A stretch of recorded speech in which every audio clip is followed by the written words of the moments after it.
Определились все участники чемпионата мира. Гапет нашел себе новый клуб. В России полноценно стартовал новый клубный сезон. Лион сыграл против Перуджи с Ишикавой в составе, а чемпионов Польши отправили в шахту. Это и многое другое в свежем выпуске волейбольных новостей. С вас, как обычно, лайк и подписка на канал, а с меня свежие волейбольные новости. Поехали! Определились все 32 команды, которые примут участие в чемпионате мира по волейболу в 2025 году. Напомню, что предстоящий турнир пройдет в Филиппинах с 12 по 28 сентября 2025 года, где в течение 17 дней команды будут выяснять обладателей медалей. 14 сентября этого года пройдет жеребьевка группового этапа, где команды поделят на 8 групп по 4 коллектива в каждой. Команды, занявшие первые два места, пройдут в плей-офф. Не забываем и про клубный чемпионат мира. Как и планировалось, второй год подряд турнир пройдет в Индии с 9 по 15 декабря. А пока у нас проходит клубный чемпионат Азии, где традиционно команды приглашают к себе легионеров. Например, состав индонезийской Джакарты пополнили олимпийские чемпионы Нгапет и Патри. Что касаемо будущего уже двукратного MVP Олимпиады, то Эрвин не торопится принимать решения. Он четко дал понять, что рассчитывает на самый крупный контракт в истории волейбола. Другие варианты он не рассматривает. Как думаете, найдется ли клуб, кто не только заинтересуется в услугах французского доигровщика, но и также сможет потянуть его финансовые запросы?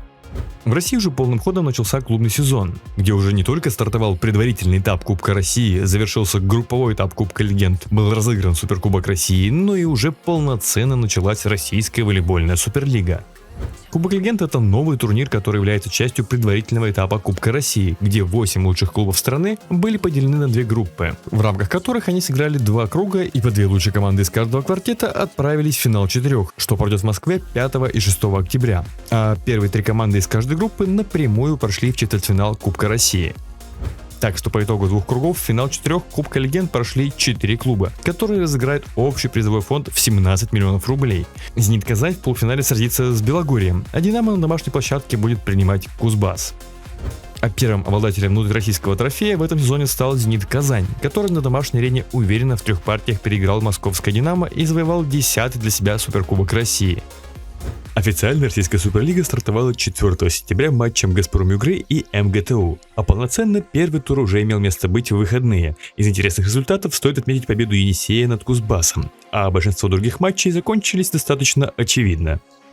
Отдельно стоит отметить победу чемпиона России Зенит Казань над Белогорьем, которым они дважды уступили в рамках прошлого чемпионата. В этот раз команда Вербова смогла одержать победу в 5 сетах и прервать не самую удачную для себя серию. Кстати, друзья, вы можете забрать подарок от нашего партнера по ссылке в описании. Наслаждайся игрой, остальное за Винлайн.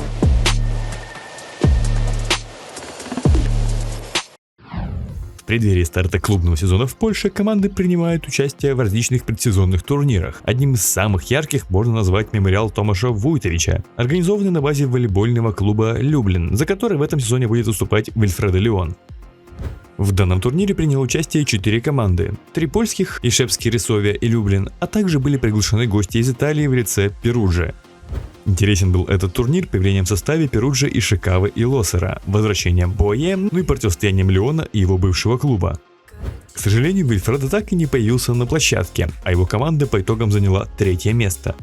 Победителями же стали игроки Перуджи, во многом из-за того, что в их составе было больше проверенных взаимодействий. В финале они переиграли 3-1 чемпионов Польши и Ишевски. А польская плюс-лига стартует уже 13 сентября матчем Алрона и Люблина. И также я бы отметил поединок проекта Варшава и Заксы, что тоже обещает стать крайне интересным. Обо всех новостях из этого турнира, как обычно, буду повещать вас в рамках таких видео. Расписание первого тура сейчас находится на ваших экранах.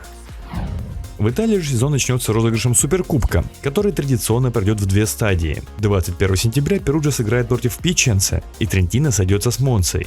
А победители этих пар уже через день разыграют первый внутренний итальянский трофей. Напомню, что действующим обладателем титула является Перуджа. Дьяволы забрали 4 из 5 последних суперкубков страны. С нетерпением ждем и начала японского чемпионата. Сейчас на ваших экранах вы можете посмотреть список всех неазиатских легионеров, которые будут выступать в лиге в следующем сезоне. Откроется он матчем финалистов прошлого первенства Sunburst Мусерского и Panthers, которые в этом году сменили название на Blue-Teon. Матч пройдет 11 октября. А в составе действующего чемпиона страны Sunburst сыграют братья Такахаши. Это будет их первый совместный опыт игры на профессиональном клубном уровне.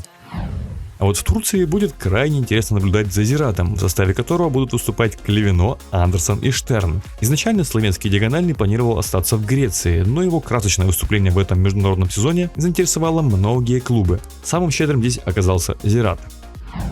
И пока мы вспомнили про национальные сборные, давайте тут закроем несколько интересных тем. Пьяцца покинул пост главного тренера Нидерландов, но надолго без работы он не остался. Теперь итальянский специалист будет возглавлять национальную команду Ирана.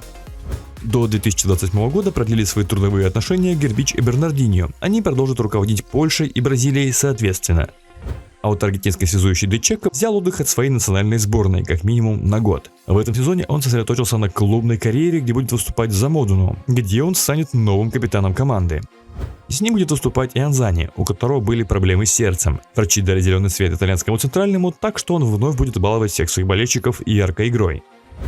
Ну и напоследок, все те, кто советовал избалованных спортсменов отправить на завод или в шахту, ваши мечты сбылись. Игроки польского клуба Ешепский отправились изучать шахтерское дело в рамках специальной акции со своим титульным спонсором. Они погрузились под землю, оценили рабочие будни горняков и сделали небольшой фотосет.